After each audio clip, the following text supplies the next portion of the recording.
Hi, I'm Nate Biddle, and this is VR on the Web.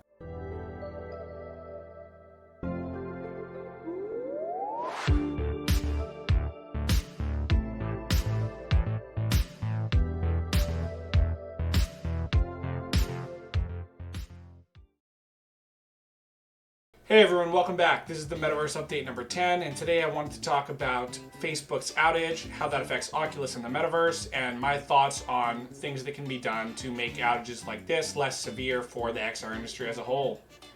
So starting at about 11:40 a.m. yesterday, that's when the first errors started appearing, according to Facebook and reporting regarding the event. Facebook and its child apps, sister apps, whatever you want to call them, including WhatsApp, Instagram, and Oculus, of course, had outages for about a 5-hour period. And this caused, issues accessing the majority of features on sites, but not all features. And I bring this up because it relates heavily to the Metaverse and where I see the future of the Metaverse going. As a result of this, Oculus.com had a very small amount of functionality for that 5-hour period. You couldn't really access many of the things. You couldn't access the store, anything like that, as well as anything. If you're a developer, the developer platform for Oculus, there were issues in regards to that too. It actually affected my company, a VR company that I work at. Additionally, the Oculus app was down, and although some people had some functionality for playing games on Steam and things like that, many users reported that they couldn't access their Oculus library, and as a result of that, they would have been essentially barred or gated out of utilizing the library and starting games that are part of that.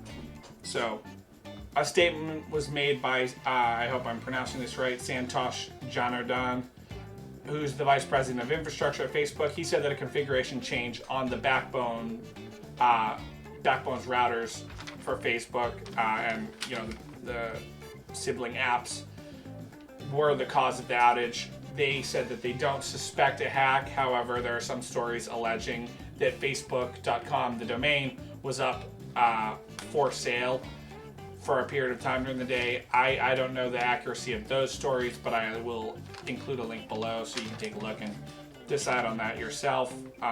Facebook, though, made a statement that they don't believe it was a hack. They think that a hack was unlikely.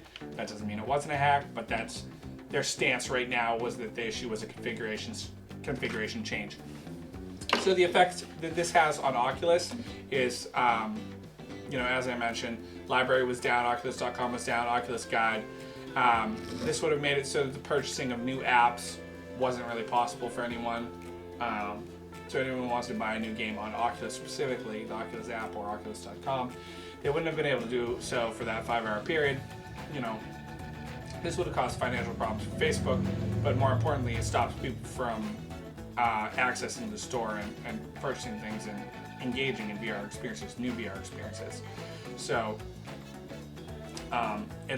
additionally, people reported issues on setting up new headsets, so that must have been frustrating for users. But the whole point of this video is just that it brings additional weight to the need for there to be additional players in the market, and I know there already, of course, are some. HTC, we have Valve Index and Pico Neo. I think Pico Neo 3 just came out. And then there are some other ones, PSVR and a few other ones like that, that are sort of in the running. But Oculus Quest, of course, and Oculus as a whole is really far ahead in the race at this point, at least for at-home, at least for standalone VR.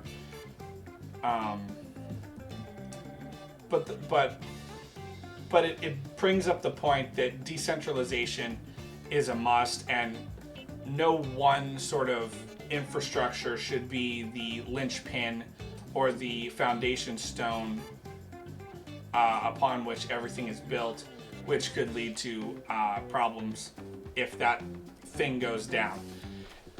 And I think the solution to that is, multifold.